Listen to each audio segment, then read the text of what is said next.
Good afternoon, and thank you for joining us for the Learn More About Identity Fraud webinar. My name is Charmaine Williams, and I'm the Financial Education Outreach Specialist at Consolidated Credit, where our mission is to assist families throughout the United States in ending financial crisis and solving money management problems through education and professional counseling. What we do is free credit and budget counseling, debt management services, housing counseling, and financial education. Before we get started, previously the identity theft capital of the U.S., with Miami, Fort Lauderdale, West Palm Beach areas having both the highest rate of identity theft complaints in the state and country. Florida is now number 3 on the list, with Missouri coming in at number 1 in 2015. According to the Bureau of Justice Statistics, the BJS, identity fraud incidence increases. There were 17.6 million victims ages 16 and older of identity theft in 2014. More females were victims of identity theft than males. And 66% of victims' personal information is used to open new credit card accounts in their name. When it comes to consumer fraud costs, in 2014, the global cost of credit card fraud alone was $8 billion, which is less than the $13 billion from the year before.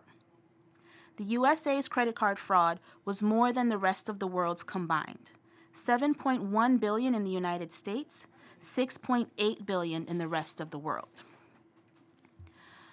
Studies have found that 32% of identity theft victims discovered a family member or relative was responsible for stealing their identity. That same study found 18% were victimized by a friend, neighbor, or in-home employee. How does identity theft happen?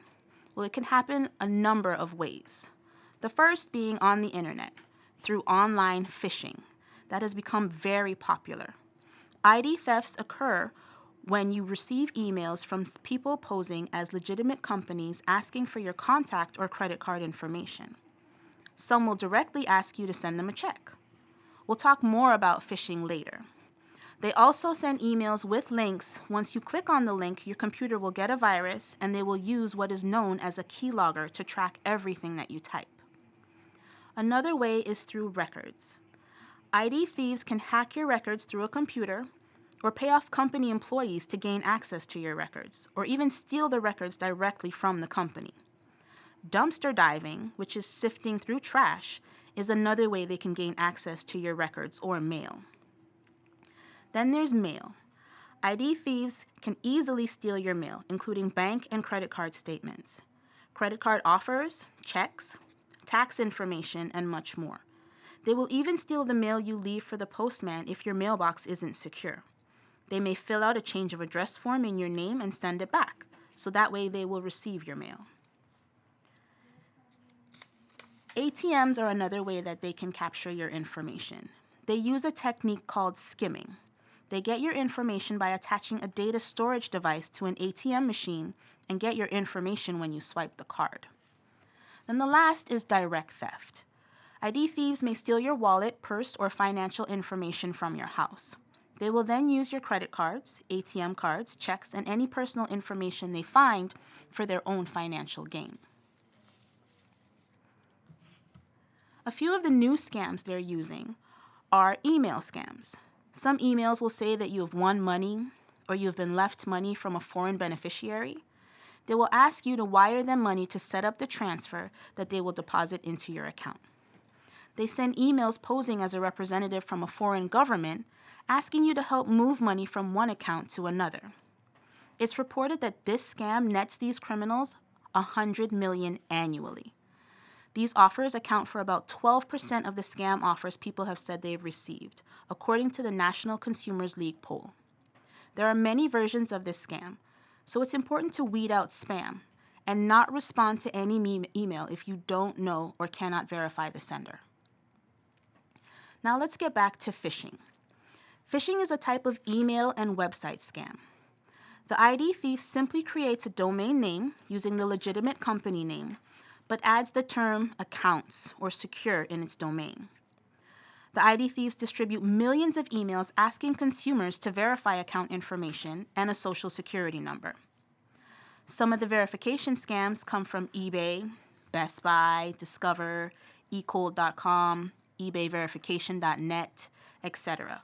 Companies victimized include AOL, MSN, Earthlink, Discover Card, Bank of America, Providian, and others.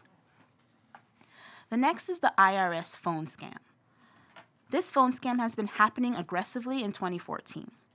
Sophisticated sounding agents call or leave urgent messages giving fake badge numbers. They give out IRS center locations to sound as real as possible. They then tell the victim that they owe money to the IRS and demand immediate wire transfer. Many times they become aggressive, threatening, judgment, or arrest. It is important to note that the IRS will never contact you by phone, only through certified mail. If anyone calls you saying they are with the IRS, hang up immediately. Credit card fraud makes up the largest amount of ID theft, with phone and utilities fraud coming in next, bank fraud, employment fraud, etc. So be on the lookout for people looking to use your credit card information. Staying on the topic of IRS tax scams, stolen Social Security numbers is the largest cause of tax theft. Phishing attempts are on the rise in this field. Remember, the IRS will never email you requesting information.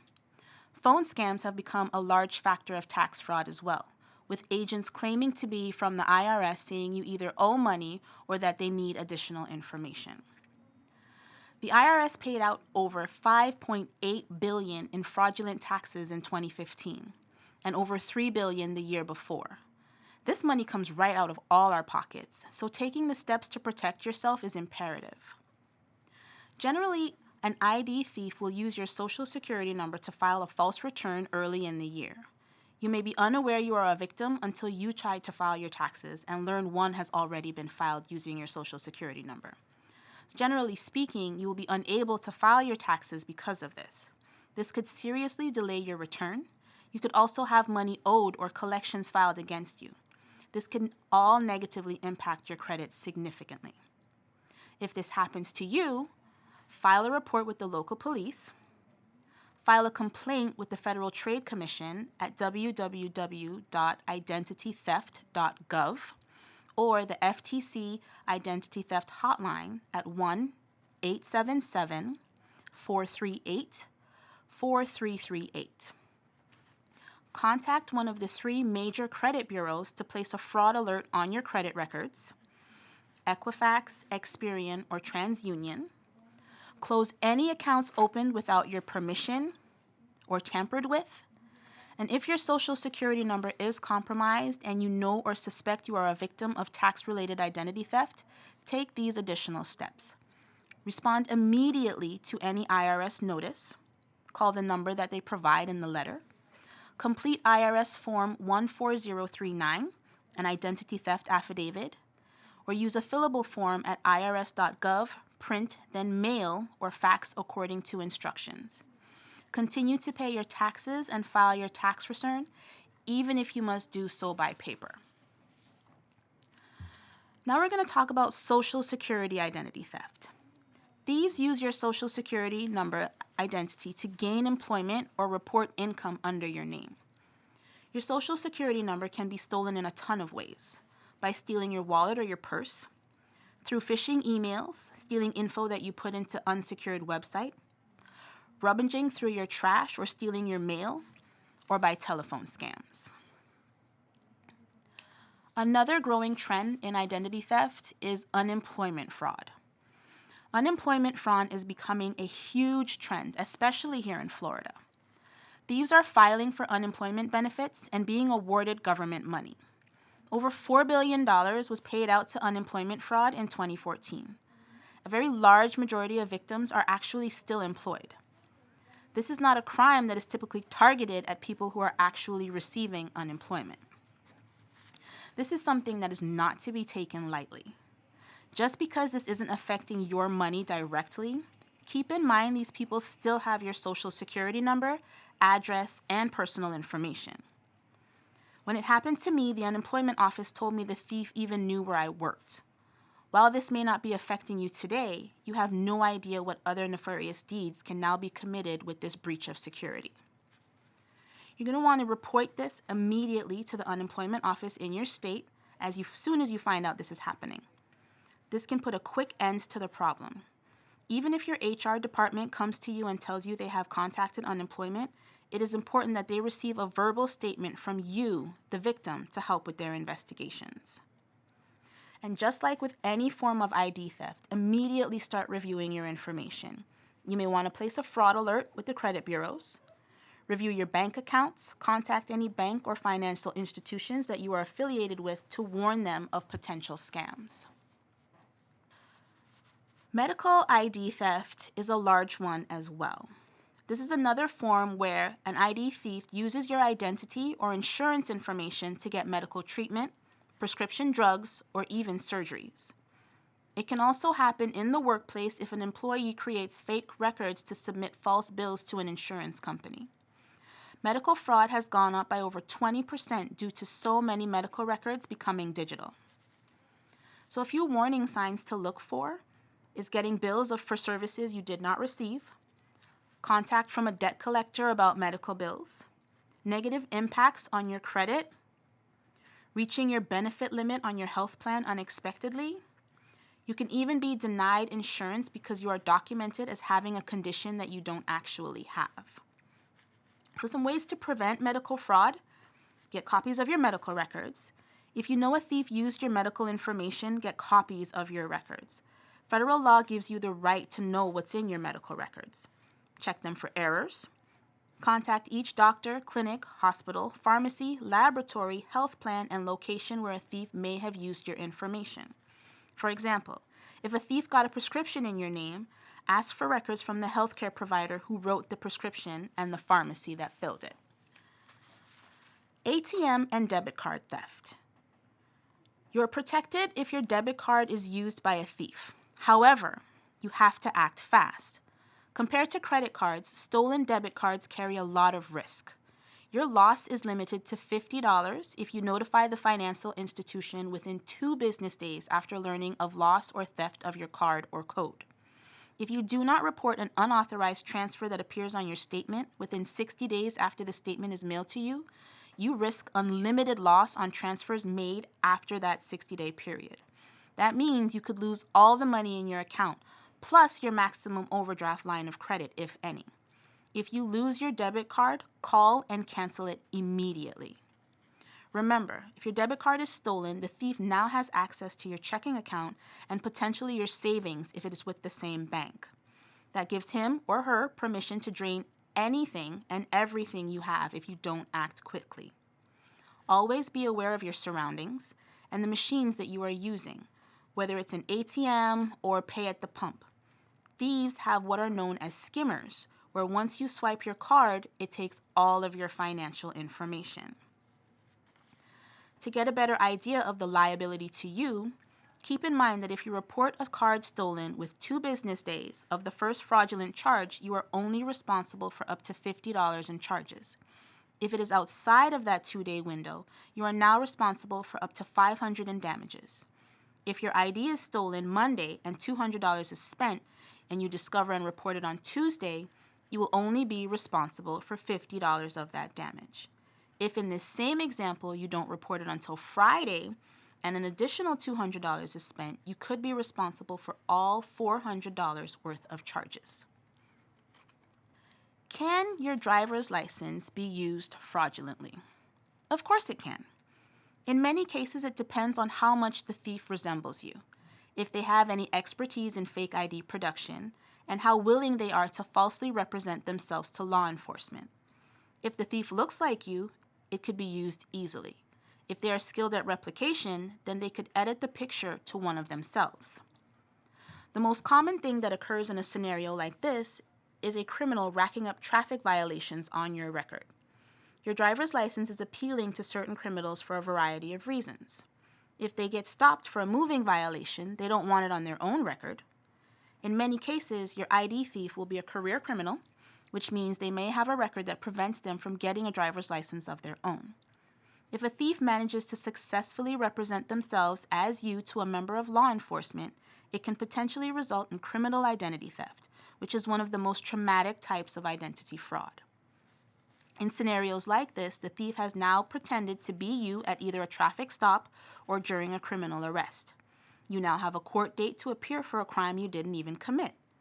When you don't show up to court for that day that you were completely unaware of, a warrant is now issued for your arrest. So first things first, you're doing something that requires a background check. You're applying for a new job, you're moving into a new apartment. The landlord or employer informs you that they cannot hire or rent you because you're wanted for a crime that you have no knowledge of. Secondly, you could be pulled over for driving 60 in a 55, and after handing the officer your information, he asks you to step out of the car and places you under arrest. You have no idea why. It's only later that you're informed you've been arrested on a warrant you never even knew existed. If you find yourself in this scenario, there are a number of steps you should take in order to mitigate your risk for identity fraud. If this happens to you, hopefully you figure out that your license has been stolen soon enough to prevent these terrible situations. The first people to call is your local law enforcement. By filing a report, you create a paper trail. That way, if crimes are committed in your name later, they know you called to discuss that it may happen. Next, go to the DMV and immediately get a new license. We're going to talk about fraud alerts now. Why place a fraud alert? The 3 national credit reporting companies keep records of your credit history. If someone has misused your personal or financial information, call one of the companies and ask for an initial fraud alert on your credit report. A fraud alert is free. You must provide proof of your identity, though. The company you call must also tell the other 2 companies about your alert. So how do we place a fraud alert? First, contact one of the credit reporting agencies. Report that you are a victim.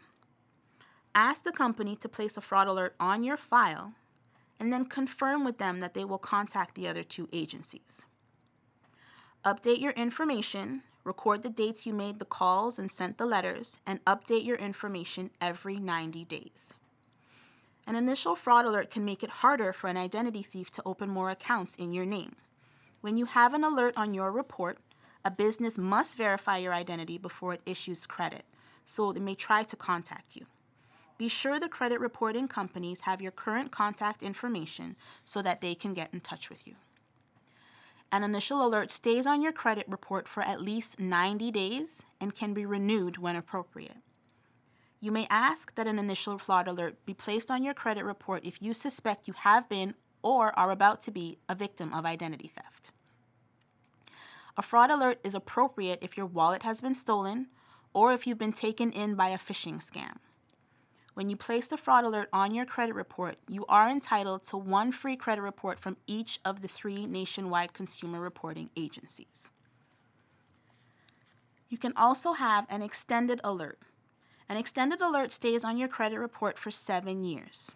Again, contact one of the credit bureaus and provide an identity theft report, such as a police report or a report to the FTC. When you place an extended alert on your credit report, you're entitled to 2 free credit reports within 12 months from each of the 3 nationwide consumer reporting agencies. Potential creditors must contact you in person or by phone or other methods you have provided before they issue credit in your name.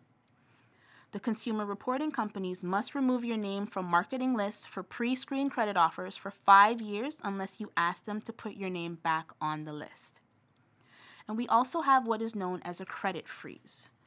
A credit freeze allows you to restrict access to all of your credit report. Potential creditors and other people or businesses can't get access to it unless you lift the freeze temporarily or permanently. Some states charge a fee for placing or removing a freeze, so you're going to want to contact the state attorney general. When placing a freeze, you need to contact all 3 credit reporting agencies. It is not like a fraud alert where one will contact the other 2. 7 simple steps to preventing ID theft. Step 1. Keep your personal information private. Once it's out there, it may not be possible to retrieve or erase it. Don't post your address, social security number, or other very personal information on social networking sites. Use the privacy setting on social networks to limit who you want to be able to see the information that you post. And be wary of strangers who want to be your friends, since they may be fraudsters instead. And only provide your personal information when it is absolutely needed for something. If you're not sure why someone wants it, ask. And shred all of your old documents. Step 2. Use strong passwords to lock your accounts. Using passwords can be annoying, but any barriers you put in front of ID thieves makes you a less attractive target. Can't remember your passwords?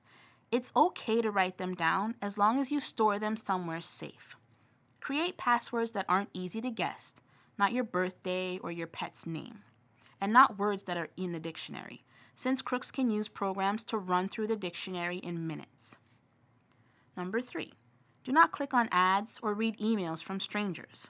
They may contain malware. If you receive something like that out of the blue and it looks like it's from someone you know, contact the person to check whether it's legitimate. If you don't recognize the sender, just delete it.